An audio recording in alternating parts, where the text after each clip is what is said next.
The graveyard of history is littered with technology products that failed because they were awful, like the Nintendo Virtual Boy, an early virtual reality console with terrible graphics and a tendency to give users headaches, or the Samsung Galaxy Note 7 with its tendency to explode and catch fire. But not all failed tech products are bad. In fact, they can actually be pretty cool, but for one reason or another, they just don't make it. Here we tip our heads to 5 technologies and products that never took off. Flying cars would be a technology that never really took off. We have had several types of prototypes made since the 30s. Some of the early ones were literally very small cars that you would attach a wing and tail section to. Musk said flying cars need to generate a lot of downward force to not fall out of the sky, which would result in a lot of wind and noise for people on the ground. He also said there's a risk of falling debris if falling cars were to get in a mid-air fender bender. If somebody doesn't maintain their flying car, it would drop a hubcap and guillotine you. Musk said your anxiety level will not decrease as a result of things that weigh a lot of buzzing around your head. A cool technology that never became released is Google's Project Era. It was an effort to introduce modular smartphones into the market. The idea of constructing a phone to your preference is crazy and something that could be leading the market in the future. Why? If you think about it, looking back at all the phones created last year, a lot of them left consumers waiting something more or occasionally less. But modular smartphones currently suffer from a number of problems as it increases the bulk of the device and at the same time adding to the total cost of the entire device. Older phones are just not powerful enough to handle the improvements immersive experience include gaming, video and virtual reality. Even if modules somehow manage to work for longer periods of time, then supporting them for longer periods is a problem for the manufacturer. And changing the modules out does not really change the smartphone itself. Do consumers really want to stick with the same smartphone forever?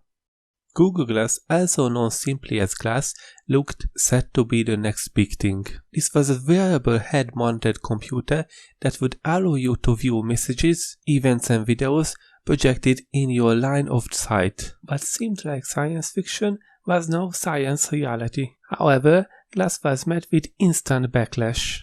There was great concern over privacy, with the public afraid Glass users may be secretly filming them without permission. This meant the wearing of Glass was banned in movie theaters, banks and restaurants.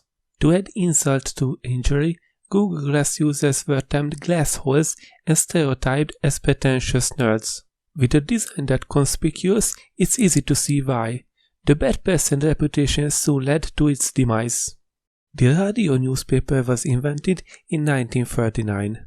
The idea was that radio transmission would transfer the newspaper to the device in your home, which would then print it out on a 9-foot roll of paper, which could then be cut or folded.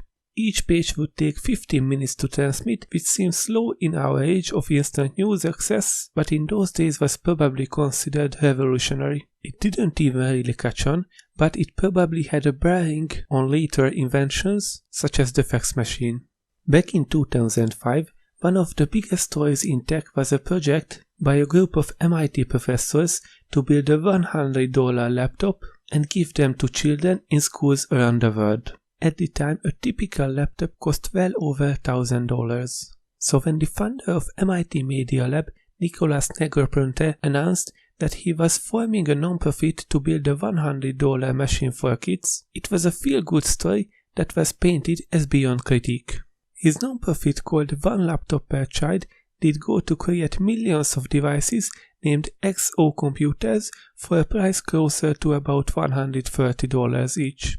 But things didn't go as flawlessly as their creators promised. These were slow machines. They were built with, in many cases, older technology that was typical maybe 5 or 10 or even longer years before these were manufactured.